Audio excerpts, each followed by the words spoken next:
But right now, it's it's hard to know which horse to bet on at this point. And this has been the problem for America throughout the history of this conflict. Going back to 2011 and 2012, we all kind of wanted the good guys, whoever they are, to win. We wanted Assad to fall, but we could never figure out what. Did you change since last time? So, you know what? I've slept in this thing for the last 6 months, but no, I have like a number of these that look exactly the same, but it's almost like a Charlie Brown uniform. They're kind of interchangeable. See, that's supposed to be me. I usually wear the same thing on camera, but you walked in and I'm like, maybe we just took a long bathroom break and Syria fell. I'm just shocked with all your guests that you'd even remember that. Well, Joby Warrick, you are certainly a longtime popular guest on this show. 2-time Pulitzer winner, longtime national security reporter who has been working geopolitics, particularly in the Middle East, although all over the world, but in the Middle East like crazy for decades now at this point. And so it made all the sense in the world when I saw Syria fell to bring you in. So what the hell's happening out there? Well, I wish I could tell you that I predicted this, and I wish that anybody that I talked to could have predicted this. But the crazy thing about Syria and what's happened the last few weeks is that nobody saw this coming. And now that we know what happened, it's a crazy story, and it's a fun one to talk about. Why did no one see it coming? Well, and not just me, not just people in my profession, not even American intelligence folks saw this. And I was just meeting literally 2 days before Damascus fell. I was meeting with some visiting Arab officials. These are top guys running a government in the Middle East and with some of the best intelligence in the region, including people in Syria. And they were saying on Thursday before Assad fell on Saturday, they were saying, we think this is going to run out of steam. The rebels are probably going to get as far as to sort of the outskirts of Homs, this big city, and that's it. They're gonna burn out, and then we're going to start negotiating with Assad and try to figure out how to salvage the situation. And like they were blind to this 2 days before it happened. That shows you how in the dark everybody was. Yeah, it's crazy. By the way, can you just pull your mic down a little bit just so we can see your face? Okay. But other than that, you're perfect on the sound. So we've talked about Syria before. Episode 198 was the last time you were in here. That is one of my favorite podcasts we ever did, by the way. It landed so perfectly. We did like an hour on Syria, which we'll rehash some of those things that are relevant today, like 45 minutes on Yemen, 45 minutes on Iran, and 45 minutes on Gaza. So it was a full State of the Union of the Middle East at the time.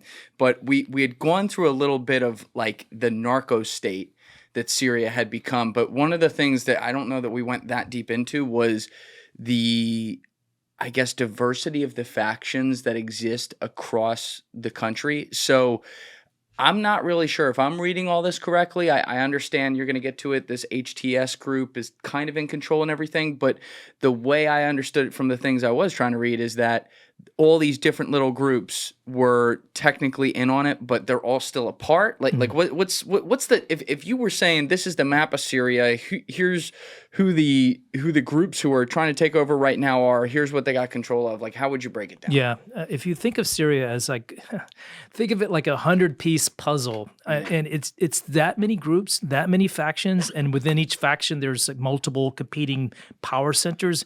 So it's nuts how complicated it is. There's this army that's sort of in it's backed by Syria. It's on the northern border. It's not HTS, but it's another big coalition of groups. Something like 40 different organizations involved in this one, militia. And so all these folks are, they all have their own complicated history. Sometimes it was just down to this local town has its own militia and its mayor is in charge, that kind of stuff. And that's important right now because although people are very excited to see Assad go, and there's good reasons for that, figuring out who's going to come out on top in this scrum that will follow, where everybody's going to want to have their own little, control and fiefdoms and be able to say what's happening in their districts and regions, that's going to take some kind of crazy magic trick to get that to work well without some kind of disaster that we can't even anticipate right now. What are your intelligence sources saying about if they have people on the ground or if there are CIs on the ground that are working angles for them? Have they given you any information like that? Yeah. There are I think everybody is sort of taking a breath right now and just trying to figure out where the heck we are. And because those intel folks were taken by surprise too. And they're all watching the big dog at the moment, this group HTS, and we can talk about them to figure out what their intentions are. But right now, it's hard to know which horse to bet on at this point. And this has been the problem for America throughout the history of this conflict. Going back to 2011 and 2012, we all kind of wanted the good guys, whoever they are, to win. We wanted Assad to fall, but we could never figure out which horse to put the money on. Yes. And that still remains somewhat true today. We clearly want to make friends with the victor, whoever that turns out to be. And right now it's this group HTS. But there's a problem because they're listed as a foreign terrorist organization by our State Department, and the leader has a $10 million bounty on his head. That's great. So yeah, we can't even technically or legally talk to him because he's a terrorist. So figure out that how are we gonna have foreign relations with the government that we're not even allowed to talk to by our own rules? Technically. So that gets changed pretty quickly, probably. Right. But yeah, it's everybody is just waiting to see what's going to emerge from this mess. Yeah, obviously at the middle of it is the guy you mentioned, Bashar al-Assad. We'll get to him, but staying on HTS here. This is the group that I understand evolved from al-Nusra Front. Is that right? Yeah. So when did they become HTS, and why did they change their name? And maybe if it's relevant, you could give some of the history of al-Nusra Front too. Yeah, this is mind-blowing to me because if you go back, kind of rewind the tape to figure out where these guys came from and what they were all about. In 2011, we all remember our friends, the Islamic State, and Abu Bakr Baghdadi, who was the ISIS leader at the time. In 2011, he picks this guy, this young man named Jolani, that was his nom de guerre, and sends him to Syria to kind of find a way for ISIS to get into the civil war that was just starting to break out then. So that was his man. He sends him to Syria as his representative, him and a team of 6 people, literally, a very small team. And he ends up forming this organization, which ends up being called Jabhat al-Nusra, or al-Nusra Front. And that evolves again, several times. He breaks with Baghdadi. He forms an allegiance with al-Qaeda. The network, rebrands itself numerous times. But eventually, fast forward to where we are right now, this is the organization and this is the individual who is leading the country right now or has the most power. Someone who was once part of ISIS, later became part of al-Qaeda, claims to have broken with all those guys and wants to do his own thing in Syria now, but we just don't really know where he's going to go once he sees his power completely. Yeah, they're trying to say he's like a nice terrorist. He's like terrorist he's a little light. softer on people, right? Like he lets the Christians live and only blows some of their brains out, right? Right. And then actually, if you look at what he's done, not just what he's said, but things he's done before this offensive took place and since. What's up, guys? If you haven't already, please smash that subscribe button and hit that like button on the video. And if you don't have time to watch this episode right now, I'd really appreciate it if you saved it to your watch later playlist on YouTube. Finally, if you'd like to follow me on Instagram or X, those links are in my description below. There are some reasons to be encouraged. So he takes over Aleppo about a week and a half, 2 weeks ago now. And he's, Christians are putting Christmas decorations up in Aleppo, a town that is now under, quote, Islamist control. But he's saying that he's going to tolerate different faiths and different minority groups. And so far he's held true to that. But, these guys are, their pedigree is, hardcore Islamist.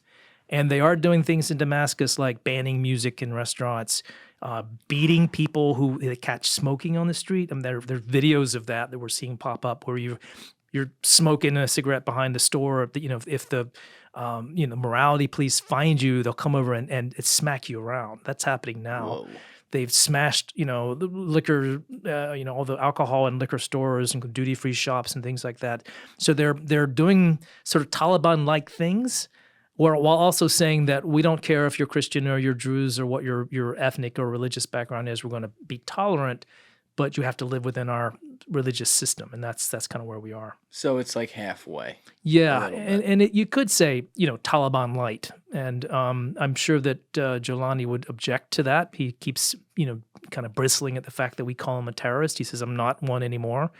But, we don't know what they're going to do. I mean, I keep telling people that if you look at recent history and some, uprisings from Iran, the revolution in the late 1970s to, even Libya with the overthrow of Gaddafi you unite everybody around the idea of getting rid of the leader that everyone hates, get rid of the Shah or get rid of Gaddafi. But then after, he's swept from power, you find out that none of the groups agree on anything else. That's so right. They're kind of starting from scratch, and then this kind of, again, a scrum emerges in which everybody is trying to kind of push their own agenda forward, including him.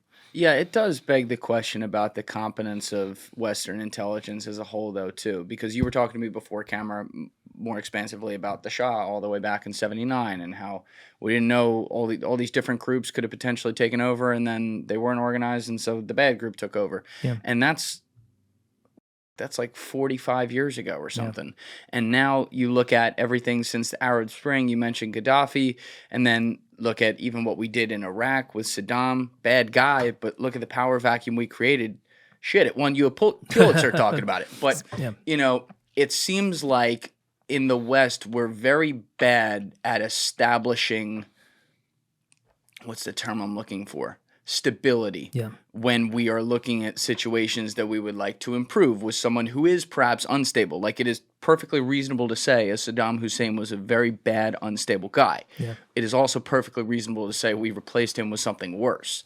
So when we keep on doing these plays over and over again, and you've covered them over and over again, like, what does it say about us that the same movie keeps playing out with the same plot? Yeah, it shows the limits of our ability to influence events. And when everything it seems that we try to do in the Middle East, whether we go too hard or we don't go hard enough, it just feels like there's generally a bad outcome. We deposed a dictator in Iraq, and like you said, gave birth to the Islamic State and to years of corrupt, politicians running Iran and Iraq into the ground. But there are also cases where we've just stood back and let events play out on their own with bad consequences too. And Syria for a long time was an example of that. And why is Syria such a problem strategically, for international order, if you will? Yeah. So this is a place that traditionally it's sort of the hub of the Middle East. It's kind of the place where everything connects together. It connects to the Mediterranean. It's tied to historic ties to the Gulf countries. It's always been an important place. It has become less important to America because it's been a fairly stable place despite all its problems. It didn't affect us very much. It didn't affect the Israelis very much either. They had one peaceful border. Well, two, counting Jordan. They had a peaceful border with the Jordanians, but Syria was something they never really had to worry about because Assad kind of controlled his side of the border. He never kind of provoked problems with the Israelis, never sent people across the border, so they could kind of just not worry about it. Right. But it's historically, and just because of its geography and its history and culture, it is a kind of a vital crossroads.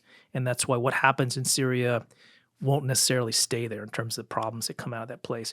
The ISIS movement, as we came to know it, really got its start in Syria more than any other places. It originated in Iraq, but really came to flower, became this huge organization that could take over big swaths of territory because of the civil war in Syria. Watching the video, guys. If you haven't already subscribed, please smash that subscribe button and check out this clip's full podcast episode by clicking here